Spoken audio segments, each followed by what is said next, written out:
Nagbabalik po muli ang inyong lingkod at nagbabalita ng mga balitang dapat nating malaman dito sa ating bansa. Ito ang Balitang Pambansa.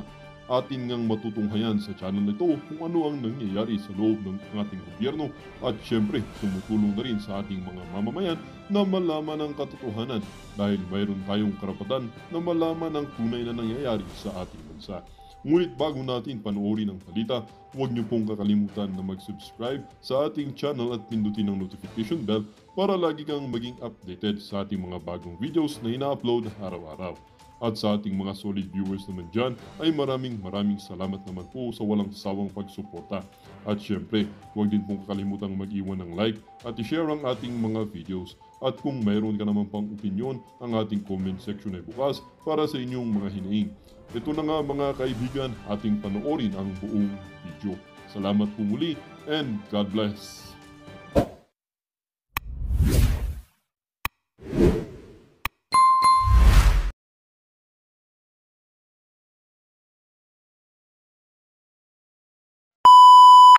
Eto kasi kumalat to di ba? Kumalat yung mga larawan na yan. Ang payo sa inyo, Prof. Malutigia, pagka merong nagpakalat ng fake news, sagutin nyo. Point blank, huwag nyo nang pahabain kasi pagka pinapatagal nyo pa yung pagsagot sa mga vlogger na yan, yung mga sinasabi nyong fake news, yun ang tinatanggap bilang katotohanan ng ating mga kababayan. Kaya, bibigyan ko kayo ng pagkakataon dito sa video na to, Congressman Atrasabante. Di ko alam kung aabante pa kayo dito sa mga pag-uusapan natin dito sa video na to. Heto, unang tanong, pagmamay-ari mo nga ba yung 18,580,000 na VIP Bulletproof 2024 Cadillac Escalade, na nandyan sa larawan? Pagmamay-ari nyo ho ba yan, Congressman Atrasabante? Yan nung sinasandalan niya sa gilid, yung sinasandalan niya na sasakyan na yan, yun ho, yung sasakyan na nasa screen nyo na nagkakahalaga ng mahigit 18,580,000 pesos. Model 2024, automatic black. Mahilig sa black to. Di ba? Milyon-milyon ho yung mga ari-arian niya, pero yung kanyang suot-suot na brulolo, yung kanyang props. Tawag ko ng mga nagko-comment dyan sa baba, di galing sa akin yun Sabi ng ating mga kababayan, pati yung cross, ginagawa mong props. Ginagawa mo para magmukha kang banal. Naku, hindi ho nakikita yan sa mga isinusuot, nakikita ho yan sa asal. At base sa aming nakikita, sa obserbasyon ng ating mga kasama dito sa PH Update, masaul pa ho kayo doon sa mga hindi nagsisimba. Kapapagalitan tayo nito. Ano ba yan? Hindi kasi tayo kasi, hindi, as much as possible, di tayo nagmumura. Inihiwalay natin yung pananampalataya sa politika. Hindi ho natin tinitingnan yan. Kung kahit ano pang pananampalataya mo, basta meron kang konkreto at solidong pangarap dito sa bansa na to, susuportahan kita. Kahit ano pa. Walang problema sa atin yan. Halimbawa ho mga kababayan, yan si Pastor Apollo Kibuloy. 53 sa balota. Hindi ho tayo, kung Markulit, mga iba pa na ng palatayan yan, pero sinusuportahan natin. Kaya itong si Atrasabante, para doon sa mga na to, nitong mga kongregasyon na to, sabihin nyo ayus-ayusin niya buhay niya. Kumbaga, banat ka na ng banat ng puro verse ka. Di ba? Pinapakita mo na banal ka. Diyan sa mga hearing, kung ano-ano mga pinagsasabi mo. Kung makaasal ka naman, daig mo pa yung mga pakalat-kalat sa daan. Napakababoy ho ng pag-uugali nyo. Eto, naku, PH Update, baka ikaw naman yan. Hindi, binibigyan naman ho kasi talaga natin siya ng pagkakataon na sagutin itong ating mga katanungan, yung katanungan ng ating mga kababayan. Paano nyo ho, ito yung tanong dyan paano nyo ho na-afford magkaroon ng ganyang kamahal na sasakyan, para doon sa kongregasyon, magtanong ho kayo. Kasi, naku, 18.5 million yan. Di umano, pagmamay-ari nitong si Benny Abante. Meron siyang ganyang klaseng sasakyan, ganyan kamahal. Fake news o hindi fake news? Nakasandal ho kayo dyan at wala pa ho kami narinig na pinabulaanan nyo yung mga kumakalat na balita na yan kasi mahirap na, bigla siyang maispatan. Pumapasok siya sa sa Cadillac Escalade, di ba? Bigla siyang maispatan, sinungaling ka nun pagka nagkataon. Eto na, okay na ho tayo dyan. Sagutin nyo ho yan. Para matapos na itong umiiyak kasi kayo dito sa mga nagkalat na larawan na to. Nahubaran ho kayo sa sambayan ng Pilipino. Isa, susunod na tanong. Ayan, yan ang mga... Ito. Susunod na tanong. Yan ang mga gusto kong nakikita. Yung mga may fluted blessel, yung mga ganyan Natututo ho tayo kay paring Hyde. Naliligaw ako dun sa mga relo niya yan. Meron ho siyang Rolex Sky Dweller na nagkakalaga ng 2,565,923. Ayan, ito. Ang tanong ho ng ating mga kababayan, totoo ho ba to o fake news? Edited lang ho ba tong larawan na to na meron nagmamay-ari ho kayo ng ganyang kamahal na relo? At kung totoo ho ito, saan ho galing ang pinambili nyo? Kung bago lang ho kayo sa PH Update, huwag nyo kalimutan para lagi ho kayong updated. Kanino galing ang pinambili mo dyan? Regalo, kung ano pa man. Totoo ba to? Ang tanong, meron ka bang ganito kamahal na relo?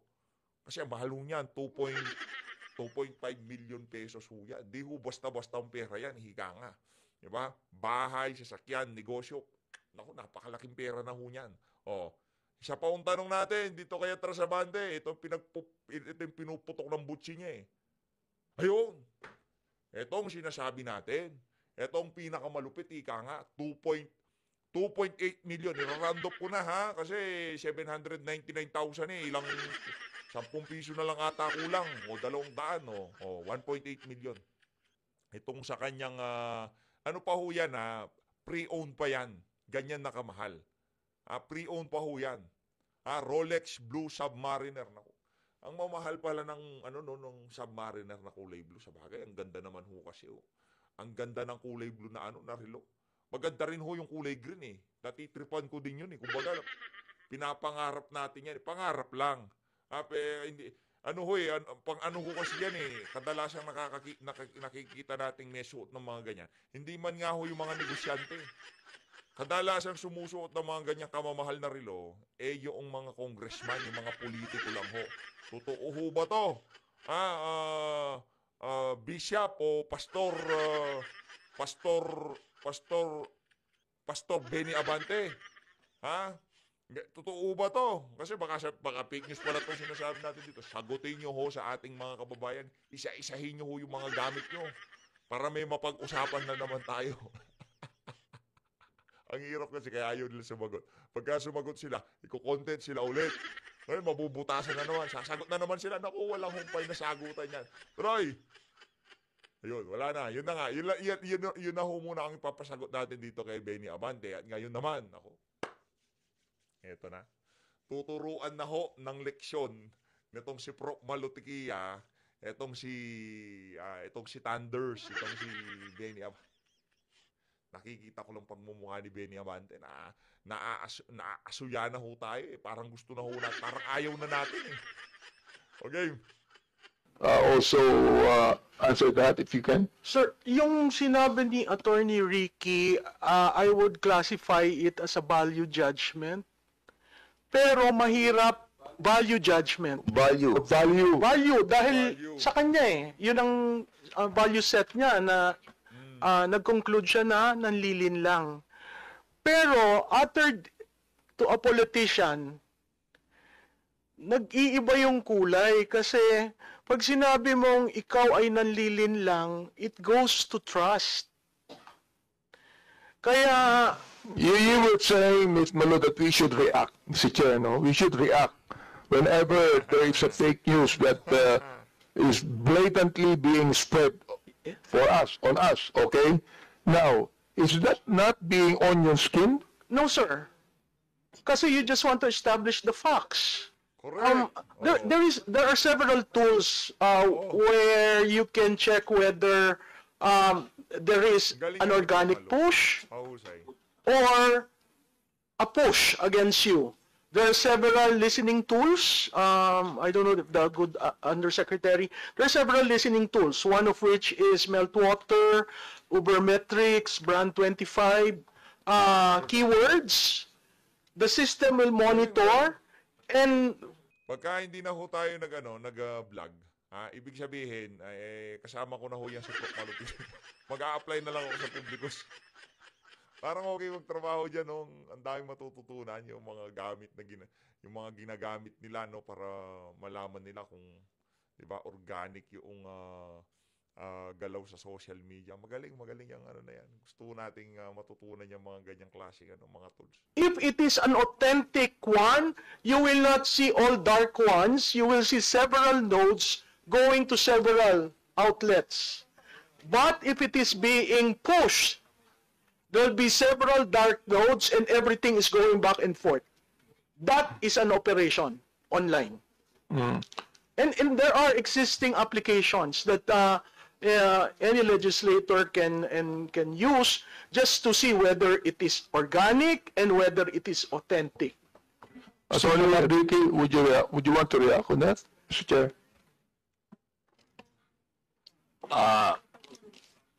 Yes, Mr. Chair, Honorable Congressman Abante.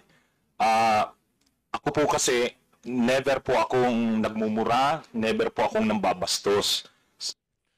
Ito namang si Ricky, ang problema, Brad, sagutin mo muna yung tanong nitong si Congressman Rodante Marcoleta. Tanggalin ko Sa 9,000 vlogs ko, videos ko, wala po akong minura, wala po akong binastos. Ang tanong ko galit, kayong dalawa vlogger kayo dito,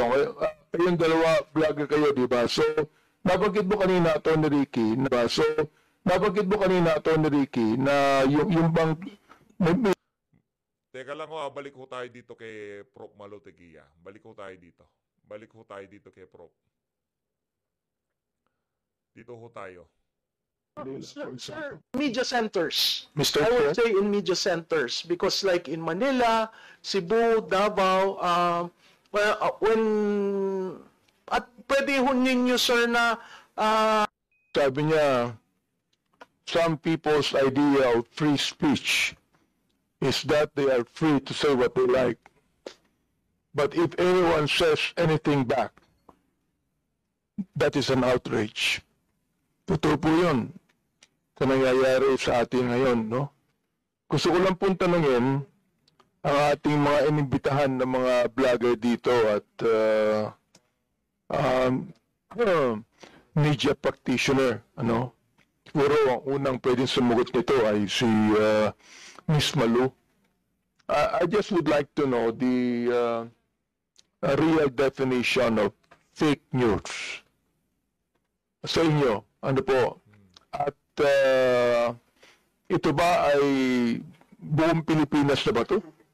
O dito lang sa Metro Manila? Please. Mr. Chairman, Congressman Abante, fake news can either be misinformation or disinformation. Misinformation is walang malicious intent. Nagkamali, for example, ang birthday ni Jose Rizal ay February. That's misinformation. Pero yung disinformation, pag sinabi mo na ang birthday ni Jose Rizal ay nung November 30, meron ka ng malis doon kasi alam mo birthday yun ni Andres Bonifacio. Malinformation on the other hand is manipulative propaganda. And there's such a thing as in propaganda, there is good propaganda and there is manipulative. You want to achieve an end goal which the facts do not bear you out. So ang fake news ho para sa akin ay alam mo yung katotohanan, factual, pero iniiba mo yung istorya. Iniiba mo yung, there's such a thing, sir, nasa messaging sa communication frame, iniiba mo yung impormasyon to suit your end. So that is to me fake news. Kung sinabi ko, sir, na si Congressman Abante ay taga Manila, that's fact. Pero pag sinabi kong si Congressman Abante ay taga Manila pero tumitira sa Quezon City, the facts do not bear you out. So that can be seen as manipulative if I say, hindi actually botante yan eh. That is fake news.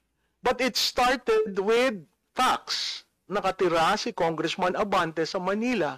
Tapos ang sumunod, hindi naman sa Quezon City yan nakatira. So hindi botante. Ergo, hindi kandidato. Do you call that misinformation or disinformation? Sir, that is already disinformation as far as I'm concerned. The misinformation is, hindi naman dyan sa Quezon City. Wala kang facts. Diba? So how do you rebut that? By showing that you are a resident of Manila. Marami kasi, sir, nangyayari dahil dyan sa fake news, yung reputational sa online, lahat siguro ng mga politiko na apektuhan yan. Kasi meron kayong reputation that to a certain degree is ito yung ginagamit mo for re-election. So pag nasira ka online, which means reputational, napakahirap bumangon. So pag sunod-sunod yung sinasabi, it forms a certain conclusion in the mind of the receiver of the information. Hence, I would say, si Congressman Abante, talagang ang gulo niyan, hindi mo maintindihan kung saan. That is a conclusion arising from fake news. Is this now true all over the country or only in Metro Manila?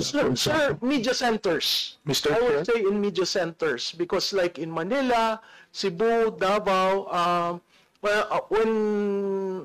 at pwede ho ninyo, sir, na i-geofence ang location kung saan pumutok yung balitang yon, and you can see the relationship of the role of media centers, the high density of users, and the connectivity in the place.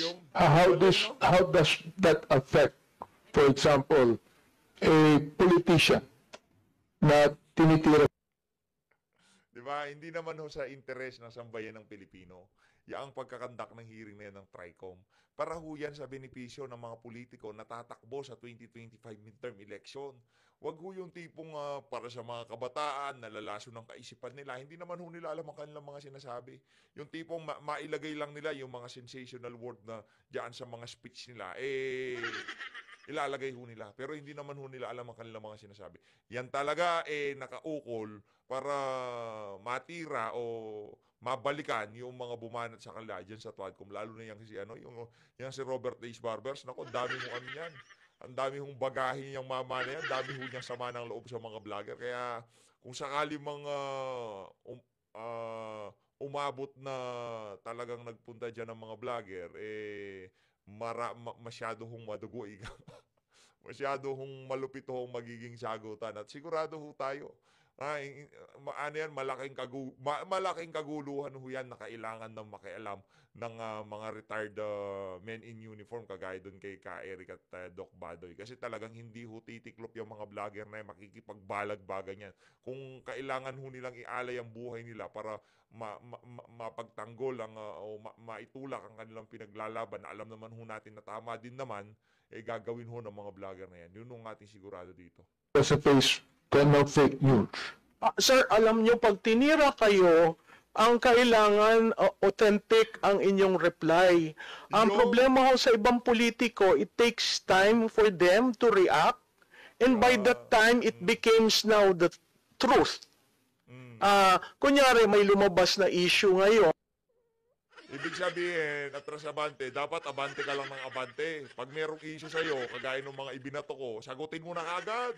Huwag ka na magdalawang isip kasi bukas yun ang magiging facts. Kaso di ka sumasagot, ang tagal na ng mga issue na yun, nakuha mo na nga mag-deactivate ng FB account mo, di ba? Pinagbubura na yung mga picture mo. Hindi mo pa rin sinasagot. So anong tatanggapin ng ating mga kababayan? Totoo ba yung mga yun?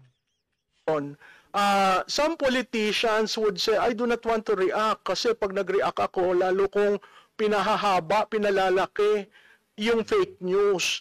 Pero kung hindi ho kayo magre-react, that in itself becomes now the narrative, the controlling narrative, which is very, very hard to respond to, especially going into campaign. So even if it's fake news, the politician must react. Yes, sir. As far as I'm concerned, kasi you would want to write what is being said about you online. If you don't, it becomes a crisis for you. It becomes a reputational issue. And that is your currency when you run for public office. Sa political consulting ho, ang tawag doon, that's your brand.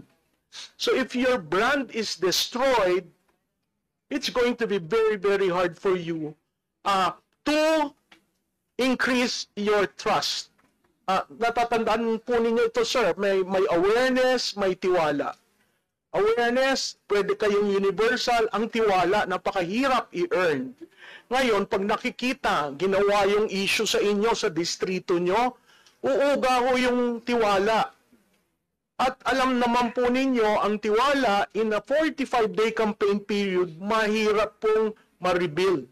It will take time.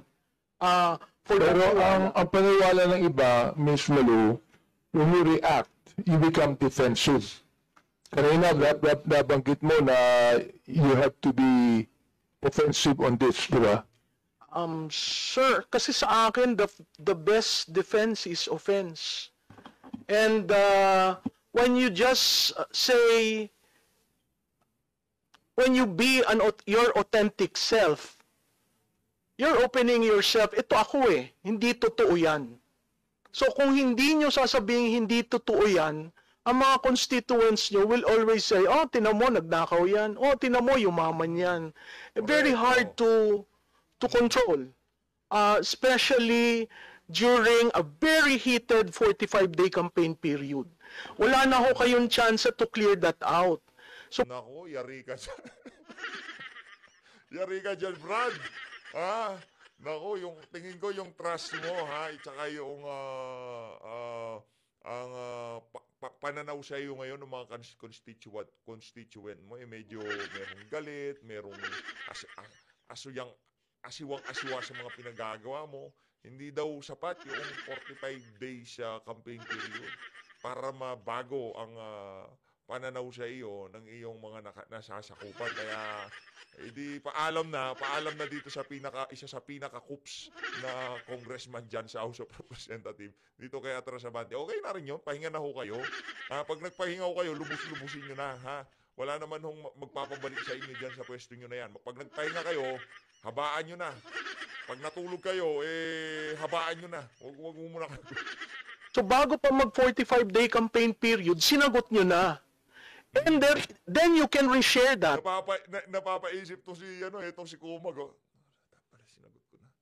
Magaling na political analyst to Dapat sinagot ko na pala yung mga birada sa akin ng mga vlogger. Napapaisip po siya. Mali yata yung sino ba yung political strategist ko? Ano ko na sisibakin ko na. Mali-mali yung advice sa akin, di ba? Magtanong ho kasi kayo doon sa hindi yung mga tipong nakapaligid sa inyo, yung mga buburahin lang kayo. Lahat ng gusto nyo marinig, sasabihin ng mga yan. Tayo, sasabihin natin, pagka yung awareness, hindi po masyadong kilala. Sinasabi ko natin, mahina pa sa taong bayan. Anong gagawin para mas makilala? Diba? Kaya yung mga kandidato natin, si Atty. Vic Rodriguez, yan si Pastor Kibuloy, Senator Bato, yang si Kong Dante, kailangan ho natin magtulong-tulong para maipakilala sila sa ating mga kababayan. Sila ho, napakahirap po talaga ng eleksyon na to, sa totoo lang. Kasi naranasan ko na yung 2019 Noong linampaso natin yung 8 diretso, naranasan ho natin yung eleksyon na yon. Napakadali lang ho noon kasi lahat to kumbaga smooth sailing lang, ika nga, no? Yung pagka nagsalita si Tatay Digong, tinaas niya yung kamay ng mga kandidato, tapos na wala na akong usapan Pero dito sa isa na to, iba ho itong mga kababayan. Talagang makikipagbalyahan ho tayo dito sa eleksyon na to. Iba ho yung 2019 senatorial, 2022 senatorial at dito sa 2025 senatorial. Ibang-iba ho ito. Kasi tayo hong nasa opposition, parang tayo yung 8 diretso noong 2019. Ngayon, yung opposition. Tayo hong nagpapakilala sa ating mga kababayan, binibenta ho natin ang ating mga kandidato. Kaya naman, bilhin nyo na ho. I-share nyo na ho yung mga video na kung saan talagang kinakampanya itong si Kong Dante, Atty. Vic, Pastor Kibuloy, Senator Bato, Atty. Jimmy Bondok. Magtulong-tulong ho tayo para kahit paano maibsan yung mga katangahan ng mga dyan yung House of Representatives at Senado. Makapaglagay ho tayo ng mga merong bayag, no? Yung iba kasi wala hindi nagsasalita eh. No? Ang hirap. Then you can, push it and make it viral. So, Mr. Chair, kailangan sa online din. Kailangan Yes, gumamit. sir. Kailangan, Sa dyaryo, pa-dyaryo mo ba? Kailangan daw sa online. Ito talaga si Abante, hindi natin alam. Pinag-uusapan nga, fake news sa online. Tapos, papadyaryo mo yung sagot mo. Ang bira talaga. Di ba, bangag ka na rin ba? gumamit ka din ng vlogger. Yes, sir. Hindi, sir. Pwede ikaw na sa sarili mong page. Ganoon. Oo, kasi yun yung authentic self. Grabe naman yan. Ang mahal na nga. Dapat bayaran nyo yan si Prof. Malo, ha? Huwag ko kayong ganyan. Ang kakapal ng mukha nyo. Pinapunta nyo dyan, resource person, para libre yung consultation nyo. Mga walang yang to. Huwag ganyan, ha? Bayaran nyo si Prof. Malo Tigiya. Dapat bago lumabas dyan sa House of Representatives, inabutan nyo lahat yan kasi yung advice niya, kahit pagsama-samahin nyo yung mga strategies nyo, hindi makakaporma dito kay Prof. Malo Tigiya, Bante, bigay mo siya Rolex sa kanya. Kung pag ginamit mo sa mainstream media, it becomes fodder for news. Lalaki yung issue. Diba? Pero kung sa page mo lang sinagot mo yan, hindi totoo yan. Oo. Ito ang aking pag-aari, ito ang aking paniniwala. So, Naku, napunta tayo sa kaya sagutin mo na kasi. Atras Abante, sagutin mo na. Yan tuloy, napunta tayo sa pag-aari. it's not enough, for example, like sa SOCMED, Salbahay din doon si Prof. Malo Tigiya. Pag-aari, susundot pa siya Meron mo kasing issue to sa mga ari-arian Yung ibig sabihin ng issue, baka sabihin fake news na naman issue, yung hindi mapaliwanag. Ang mamahal na mga kagamitan niya, hindi natin malaman paano niya nabili. Gayong ang sweldo lang ng isang congressman, magkano lang ho? 150,000. Tapos meron ka Rolex na nagkakalaga ng 2.8 million. fake news. Hindi naman kinukuha ng mainstream media yan. So, it's not enough na hindi ito kinukuha ng mainstream media sapagkat di naman totoo yan, di ba? Yes, sir. Kasi forever nandyan yan. May footprint nung negative reaction sa'yo. So you really have to, kung minsan nga, katulad doon nung exchanges kanina, yung pala 3 years ago pa yung video. So it remains there. And if you don't respond, then it becomes truth. Kaya nga ho, kanina ang sabi ko, in politics, there are shades of truth. Thank you. That's quite a revelation to us. Kaya dapat bayaran nyo itong si Prof. Malo Tigiya dyan sa kanyang expert advice na yan. Talagang nakalibre pa kayo. Mga walang ya talaga kayo. Bayaran nyo yan, tuloy tayo dito. May mga bayaran na vlogger. Naniniwala ba kayo ron? Merong mga vlogger na bayaran. Mayroong intention nila na sila ay magkalat ng fake news. Sapagat binayaran sila. Mr. Chair, Honorable Congressman Benny Abante, sabi ko po kanina, yung mga vloggers na maraming views, maraming engagements, malaki na po ang monetization niyan sa social media. Hindi po sila naghihintay na ng bayad. Ang isa pa nga po pala to sa gusto kong i-share sa honorable members ng committee na to, ang kailangan parusahan. Palakihin nyo naman ho dito sa PH Update, matindi pala tong si Boy Nonal Pagka daw malaki engagement, malaki yung bayad. Sige nga, palakihin nyo nga to, lalaki yung nag-co-coordinate ng mga yan. Kasi mayroong mga taong nasa likod niyan, Wow! Hindi Pero Attorney Ricky, hindi natin nakikita yung alam o nakikita yung nasa likod yan eh. Kaya nga, dapat pagka sinabi mong merong taong nasa likod niyan, bigyan niyo ho kami ng concrete para kayo naman si si Robert H. Barbers, binabanatan kami na pogo money, drug vlogger, pogo vlogger, di ba? Ganun ang birada ho niya. Wala naman nung ebidensya. Pagkakataon niya ng ilatag ebidensya niya, walang ebidensya. Yun na nga din. Oo, yun ang mahirap doon. Ang binabagit mo sa amin, Mr. Chair, yung imposible mangyari. Napagka hindi namin nakikita yung nasa likod niyan eh. Okay? Bolero So, yan. ibig sabihin, yung nakikita namin, ang bibigyan namin ng ano yan. Sabi ni Miss Malu, na dapat kami mag-react dyan. Anong reaction ang dapat gawin? Dapat ba namin i-complain yan sa CICC o magdemanda kami diretso para malaman nila ang ginagawa nila ay masama? Demanda na. Hindi kayang sagutin yan ni Boy Nunal, hindi niya kaya yan. Hirap na hirap yung mag-isip. Naturing ang abogado, ako naman, ina-advise ko muna sa kanya, baka nalilito siya dahil sa ayos ng pagmumukha niya. Magsuklay ka muna, Brad. Tapos, saka mo sagutin, ito si Atrasabante.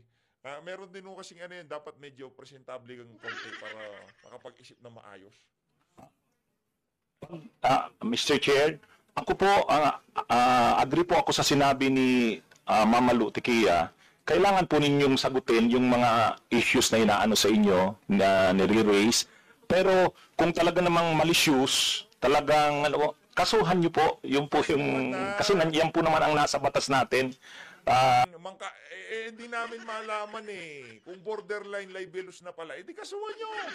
Wala naman pumipigil sa inyo, wala naman nagmamakaawang vlogger sa inyo. Kasuhan nyo ho yung mga vlogger na namimake nyo sa inyo. Yung nagpapakalat ng maling balita, yung nanlalibel sa inyo. Yun, kasuhan nyo yung mga nanlalibel pala. Tagal-tagal na ang problema. Di nyo na sinasagot, di pa kayo nagkakaso. Anong mangyayari sa inyo? Kasuhan nyo ho. Please, kasuhan nyo sila. Kung meron kayong makakasuhan. Kaya lang nga po, ang sinasabi ko kanina, based on jurisprudence, kaya lang pag kayo po yung nagkaso, magpuprove talaga kayo ng actual malice. Hindi tulad sa private, kasi presumed ka agad yung Hindi mahirap yung mag-prove, Mr. Chair, sapagkat may mga pictures eh. May mga pictures, may mga salita. Yun, ebidensya na yun eh. Ito ebidensya. Bigyan kita ng isang ebidensya. Ito. Ay, teka. Yan, ebidensya yan. Meron ka ng ebidensya. Nakasandal ka sa Cadillac Escalade. Di ba? May ebidensya yan. Tabi mo na yan. Sa'yo na yan, ha? Screenshot mo na to para meron kang ebidensya. Ang problema lang yan, malaking pera na gamitin mo dyan. Yes po, Mr. That's it. Sa dami naman ng pera mo, nakakabili ka nga ng 18 million na Cadillac Escalade, di ba? Ano ba naman yung pambayad sa abogado para kasuhan mo yung mga lahat ng libel sa'yo, di ba? Sabi ni Ms. Malu, hindi na kami kinakailangan gumamit pa ng, for example, media reporter o a vlogger to attack, no? Ganun din ba ang paniwala mo dyan? Yes po, Mr. Chair. In fact, kami dito na mga nanditong vloggers, kami ang nagtatanggol sa inyo sa Quadcom.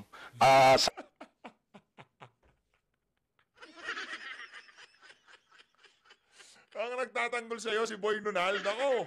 Sabihin mo kay Boy Nunal, huwag mo na akong ipagtanggol.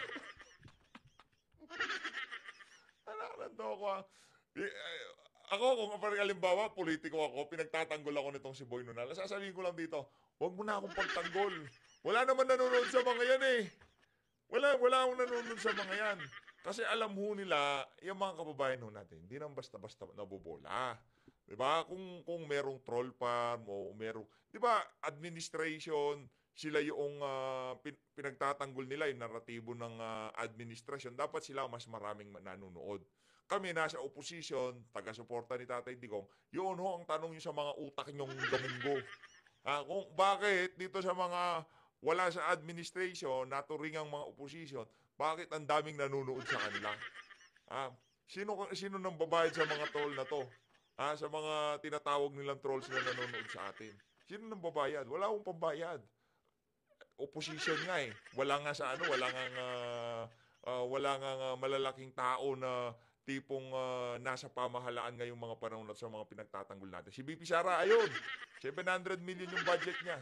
Pero hindi niya ho kailangan magbayad dahil ang taga-suporta at mga nagmamahal sa mga Duterte. Kahit yan Davao, buong Davao lang hong ang magkomento sa mga pinopost kay VP Sara. Tapos na ho usapan. Mga OFW lang ho magsama-sama. Naku, mababaong kayo sa kahihiyan. Yun ang panigurado dito. Kasab dito sa nung binuotong Tricom. Salamat po, salamat po. Marami po kaming nakakalaban na mga vloggers. Salamat po. Actually nga, kung dumating lang sila dito, siguro nagkaharap-harap kami. Pero kami po, nasa pag-defend sa inyo. Kaya lang, dahil nga Yan na, mamayang palabas ha. Yan si Boy Nonal, wag mong kalimutan na Trasabante, taga-suporta mo yan. Pinagtatanggol ka pala niyan eh. Kaya pala dumalo siya para ipamukha sa'yo, isampal sa pagmumukha mo. Oy, Abante, pinagtatanggol kita ha. Ibang klase talaga oh. po, may mga times din na nagko-comment din kami sa inyo. Halimbawa, yung tungkol sa impeachment, sabi na, ba't ang tagal nito? Parang naduwag na yung ang gagaling nung ginawang investigation sana eh. Sabi